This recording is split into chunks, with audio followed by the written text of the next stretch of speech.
Well, school choice is a movement that is gaining momentum across America. 17 states have now passed a form of universal school choice, the most recent being Texas. On Saturday, that state's governor signed a school choice bill into law. Well, the next state appears to be New Hampshire, where legislation passed, and the governor has said she'll sign it. As Project Baltimore's Chris Papps explains, while school choice is growing in popularity nationwide, Maryland is moving in the opposite direction. For the purpose of requiring on or before a certain date each year. Maryland State Delegate Lauren Arkin is a Republican from Harford County who strongly supports school choice. Our kids in a lot of our school districts have been trapped in failing schools for generations. They're graduating without being able to read, to write, to do basic math. And so the prospects of their lives are greatly diminished by our state's failure to properly educate these kids. This past legislative session, Arkin sponsored House Bill 1180, known as the Right to Learn Act.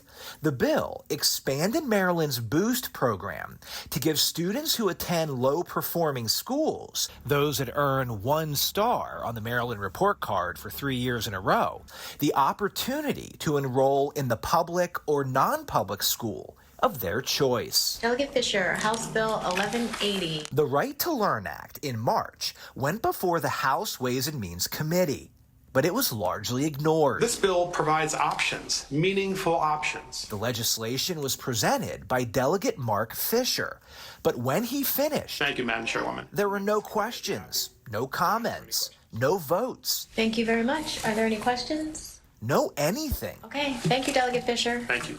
That concludes the hearing on House Bill 1180. The bill quickly died. It's a sad situation to see kids that have no prospect of finding a job or getting out of the communities that they're languishing in. It's heartbreaking to watch. Arkin and her Republican colleagues in Annapolis for the past few years have introduced a school choice bill, and every year it dies immediately, she says, because of one reason. The teachers union is the most powerful union. It's the most powerful lobbying group in the state, unfortunately, and they are diametrically opposed to school choice. With 75,000 members, the Maryland State Education Association, MSEA, is the state's largest and most powerful teachers union.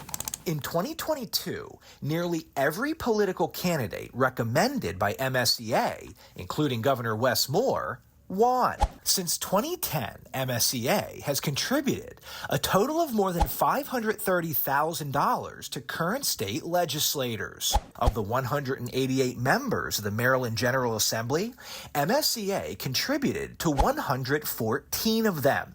Of those 114, 108 are Democrats, meaning 94% of the recipients of MSEA political contributions were Democrats. Vote for Wes Moore and your local educator-recommended candidates. Governor Wes Moore received more than $10,000 from the MSEA. The union also produced a commercial supporting Moore and spent $130,000 promoting it. MSEA, on its website, calls school choice an existential threat to public schools, explaining public tax dollars should be spent improving our public schools, not subsidizing expensive private schools. They pay the Democrats to support their policies that keep kids locked in failing schools, and then at the end of the day, the Democrats reward them by killing school choice bills. And nobody's saying anything. Jim Brochin is a former Democratic state senator. He told Project Baltimore in February that MSEA's power in Annapolis needs to be checked. My colleagues and former colleagues, they call me up and they say, this is unbelievable. This union is out of control. And I said, well, do something. And they said, I can't.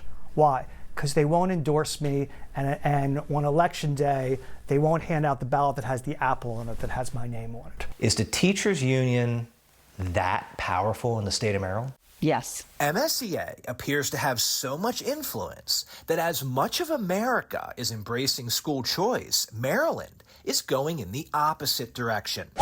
Maryland's Boost program offers low-income students scholarships to attend parochial and other non-public schools. But in 2022, state lawmakers placed restrictions on who is eligible. That year, according to state records, Boost had more than 3,200 recipients who received $10 million. By 2024, about 2,400 recipients received $8.4 million. It's not universal school choice. It's just to try and save the kids that have been languishing in really failing districts for such a long period of time that there's now generations of kids that are uneducated when they leave school. The Democrats have the power to change it overnight. Recent polling suggests that Marylanders support school choice. According to a Gonzalez research poll released in January, 74% of Maryland voters support school choice, with 59% strongly supporting it. I'm Chris Pabst, and this is Project Baltimore. Hi, I'm Maxine Stryker. Thanks for watching. Don't forget to like this video and subscribe to our channel, and check out Fox Baltimore on social media to find more stories like this.